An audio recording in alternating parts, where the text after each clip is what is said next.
Tyler Brooks had built an empire on chaos. 3.2 million followers on YouTube, 2 million on TikTok, and 1.5 million on Instagram. Every week, he posted videos of elaborate pranks that pushed boundaries, tested limits, and racked up millions of views. His thumbnails screamed clickbait, his titles promised shock value, and his comment sections exploded with debate about whether he had gone too far. But Tyler Brooks had a rule: as long as the views kept climbing and the sponsorship money kept flowing, nothing was too far. Every criticism was just engagement. Every controversy was just publicity. Every person he traumatized for content was just a character in his viral story. But here is what Tyler Brooks forgot. Real life is not social media. Followers cannot protect you from criminal charges. Likes cannot erase emotional damage. And when Judge Caprio's courtroom doors opened to reveal the influencer himself standing as a defendant, the entire internet held its breath. What you are about to witness is not just a trial, it is the complete destruction of a man who believed that viral fame made him untouchable. The moment when Tyler Brooks realizes that his millions of followers cannot save him from the consequences of his actions will be absolutely devastating. So if you have watched this far, do not miss the end. Like the video and dive into the story, because this confrontation between internet fame and real-world justice will leave you speechless. It is Monday morning, 9 a.m. sharp, at the Providence Municipal Court. The courtroom is packed beyond capacity. Reporters fill the back rows with cameras ready. Several of Tyler's victims sit in the gallery, some visibly anxious. And there, at the defendant's table, sits Tyler Brooks himself, 24 years old, wearing a designer hoodie and expensive sneakers, his phone in his hand, as if he might film this too. The bailiff's voice cuts through the murmur. The state of Rhode Island versus Tyler James Brooks. Judge Caprio looks down from his bench with an expression that suggests he has already watched the videos in question and was not impressed. Mr. Brooks, you stand accused of assault, creating a public disturbance, reckless endangerment, and intentional infliction of emotional distress.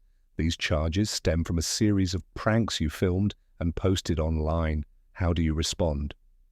Tyler stands with the casual confidence of someone who has never faced real consequences. Your Honor, I appreciate the opportunity to clear this up. I think there has been a massive misunderstanding about what content creation actually involves. When we look at the full context of my work, it will be clear that these allegations are overblown reactions to harmless entertainment. Judge Caprio's eyebrow raises. Harmless entertainment? Mr. Brooks, the charges against you include causing a panic at a shopping mall that resulted in multiple injuries. That does not sound harmless. Tyler's smile is practiced, the same one he uses in his apology videos. Your Honor, I create content for millions of people who enjoy pranks and social experiments. What happened at the mall was an unfortunate accident, not a crime. My intention was never to hurt anyone. Judge Caprio leans forward. Your intention? Mr. Brooks, according to the evidence, you entered the Providence Place Mall wearing a realistic, tactical vest and carrying what appeared to be assault weapons. You ran through the food court screaming about an active threat. You filmed the entire incident while people scattered in terror. Multiple people were trampled in the panic. An elderly woman suffered a broken hip. A child was separated from his mother and was found hours later, still traumatized. How exactly was that harmless? For the first time, Tyler's confidence wavers slightly. Your Honor, the weapons were obviously fake. Anyone who looked closely could see they were props. And I was filming the whole thing. Clearly, it was content. Clearly, it was content. Mr. Brooks, an 82-year-old woman, lay on the floor with a broken hip while you filmed people running in terror. At what point did you stop recording to help her? Tyler shifts his weight.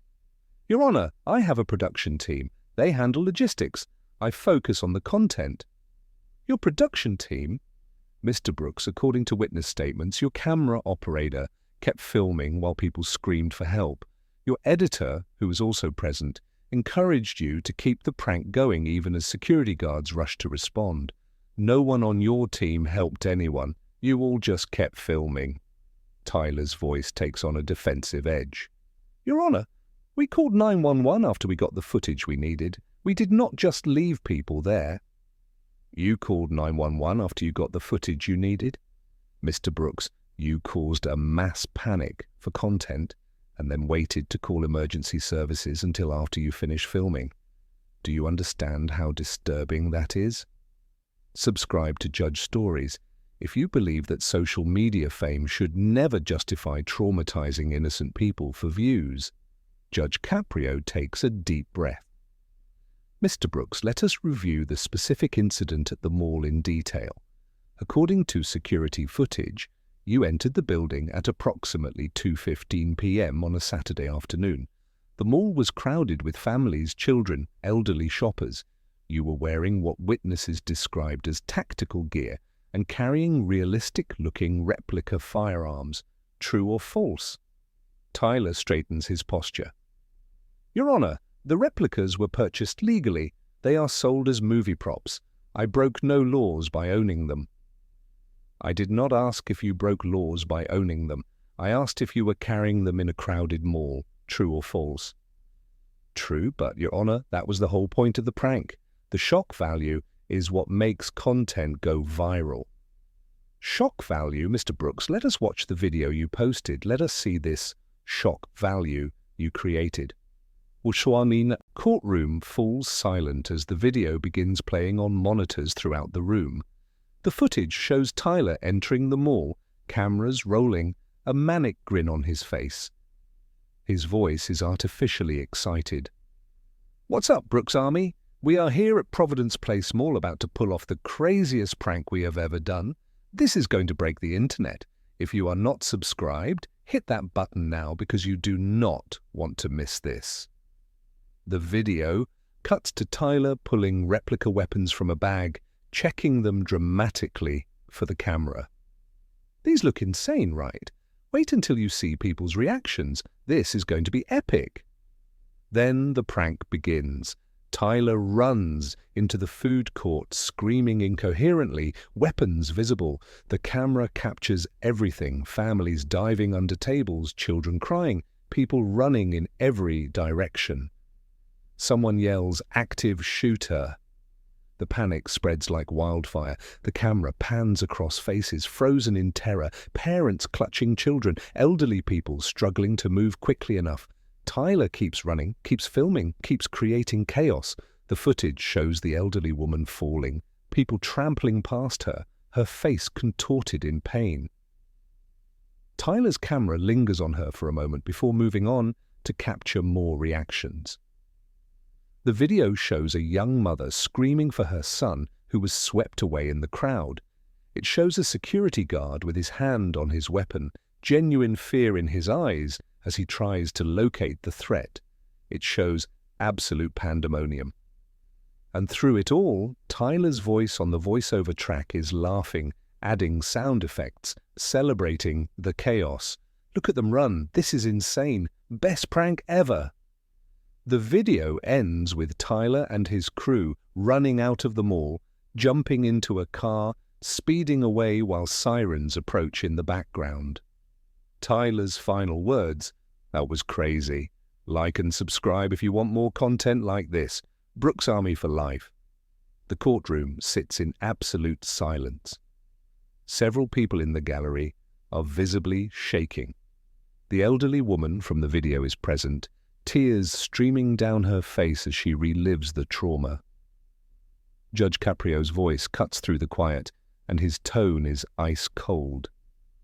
Mr. Brooks, you just watched yourself cause mass panic, film people in genuine terror, and laugh about it. You saw an elderly woman fall and break her hip, and you kept filming. You heard a mother screaming for her lost child, and you thought it was content. How do you explain this? Tyler's face has gone pale, but he tries to maintain his influencer persona. Your Honor, I know how it looks, but you have to understand the context of social media. Prank content is a huge genre. Millions of creators do this kind of stuff. My audience expects extreme pranks. If I do not push boundaries, I lose relevance. Lose relevance? Mr. Brooks, an 82-year-old woman, needed surgery and 3 months of physical therapy because of your prank. A 6-year-old boy has nightmares and refuses to go to public places because he was separated from his mother. In the panic you created, multiple people suffered injuries. How much relevance is that worth? Tyler's voice rises defensively. Your Honor, I did not personally injure anyone. People chose to panic. I cannot control how others react to a prank. You cannot control how people react?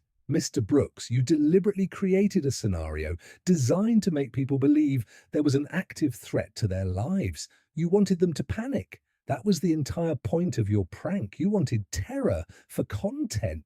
But Your Honor, it was fake. The guns were not real. No one was actually in danger. No one was actually in danger? Tell that to Dorothy Mitchell, the 82-year-old woman with the broken hip. Tell that to 6-year-old Marcus Chen, who was separated from his mother and spent 4 hours terrified before being reunited with his family. Tell that to the 47 people who called 911 reporting an active shooter tying up emergency lines while you filmed content. Judge Caprio picks up another document.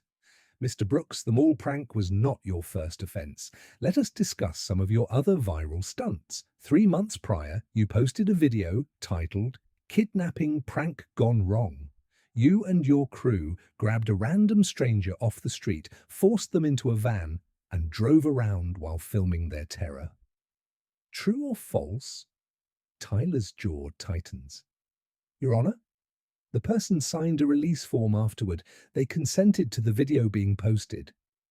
They signed a release form after you kidnapped them? Mr. Brooks, let us be clear about what happened. You saw a college student walking alone at night. You and 3 other men grabbed her, covered her mouth, forced her into a vehicle, and drove around for 20 minutes while she screamed and cried, genuinely believing she was being abducted. Then, after traumatizing her, you offered her $5,000 to sign a release form so you could post the video. Is that accurate? Tyler looks down. She took the money, Your Honor. That means she consented. She took the money, Mr. Brooks, according to her testimony. She signed the release because she was still terrified and wanted to get away from you and your crew. She thought if she refused, you might hurt her. That is not consent. That is coercion under duress. Your Honor, she could have refused the money and reported us to the police. She chose to take the payment. She was a 20-year-old college student who had just been kidnapped by 4 grown men with cameras. She was traumatized, scared, and desperate to end the situation. Your payment was not generosity, it was hush money. Judge Caprio's voice grows sharper.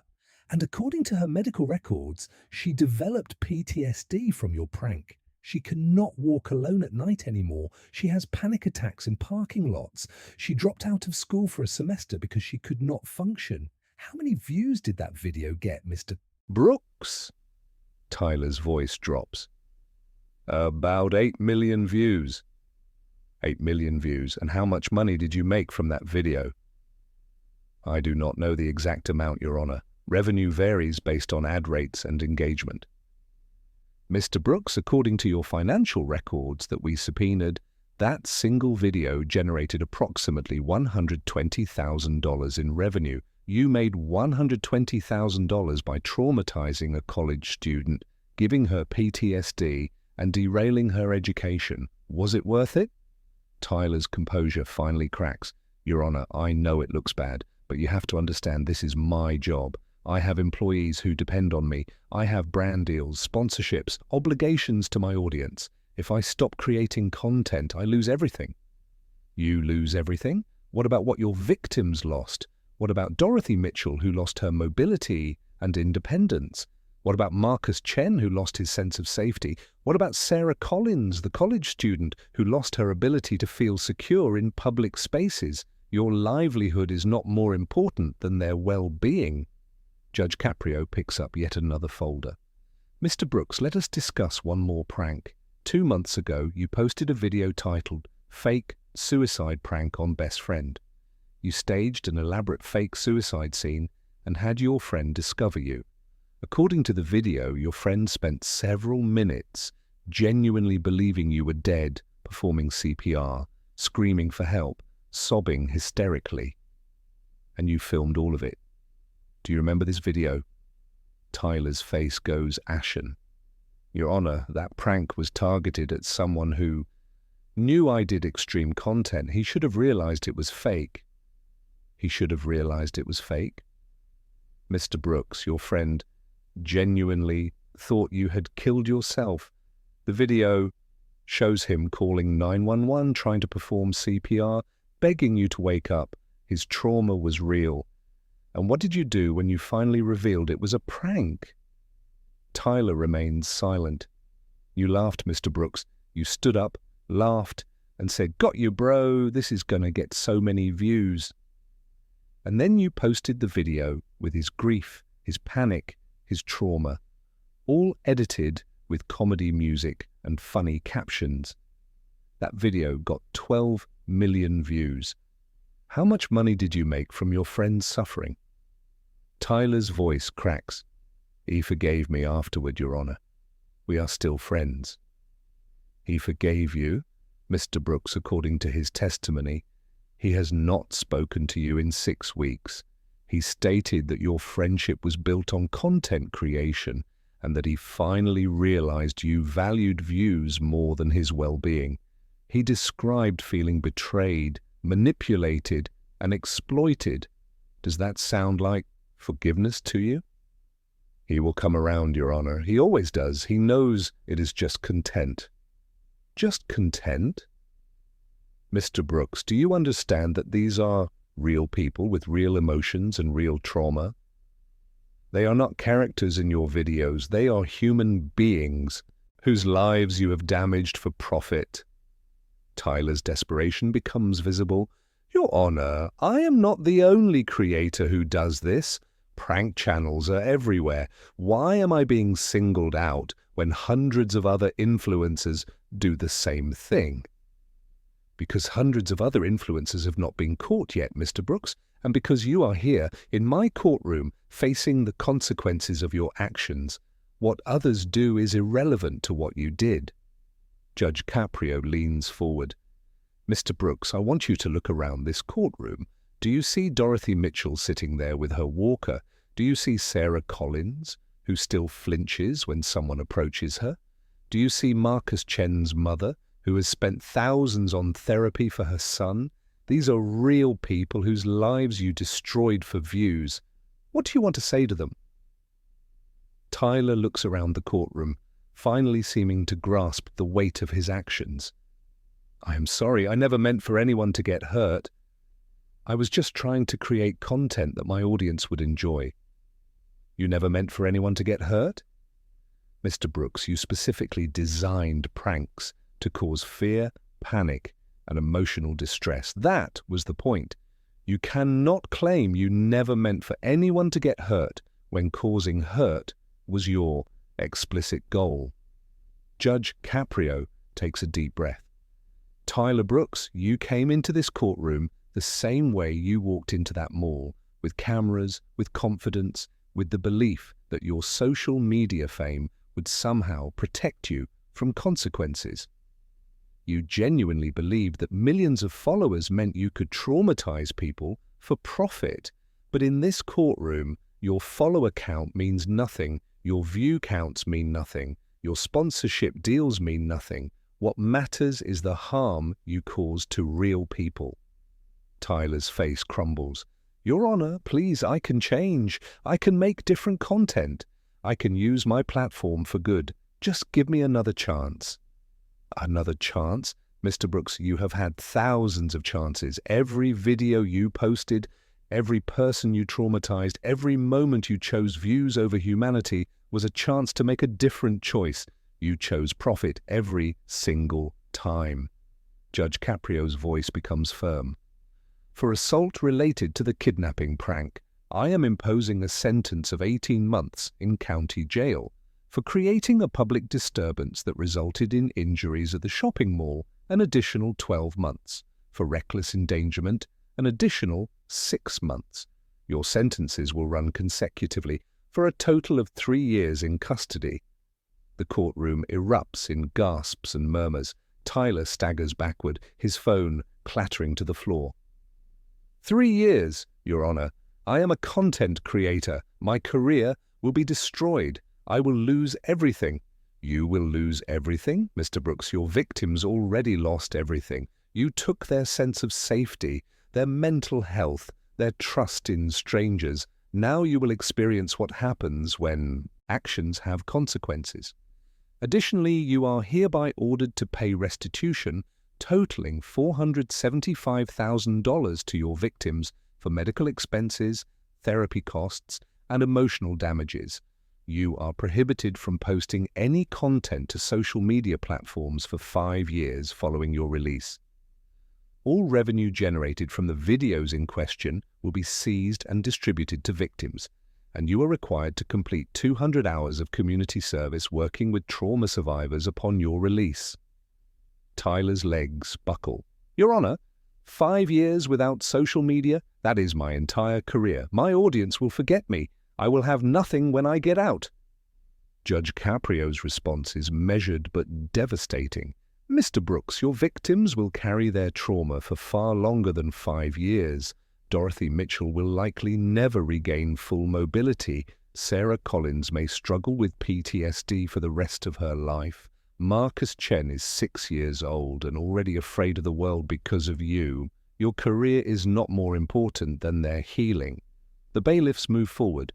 For the first time in his adult life, Tyler Brooks cannot film what is happening. He cannot edit the footage. He cannot add music or comedy sound effects. He can only stand there as handcuffs click around his wrists, his phone left behind on the floor, his connection to his audience severed. Judge Caprio delivers his final words. Tyler Brooks, you built your career on the suffering of others. You convinced yourself that views and followers justified traumatizing innocent people. You treated human trauma as content, human fear as entertainment, and human dignity as something to be traded for viral moments. Today, you learned what every person in this courtroom already knows.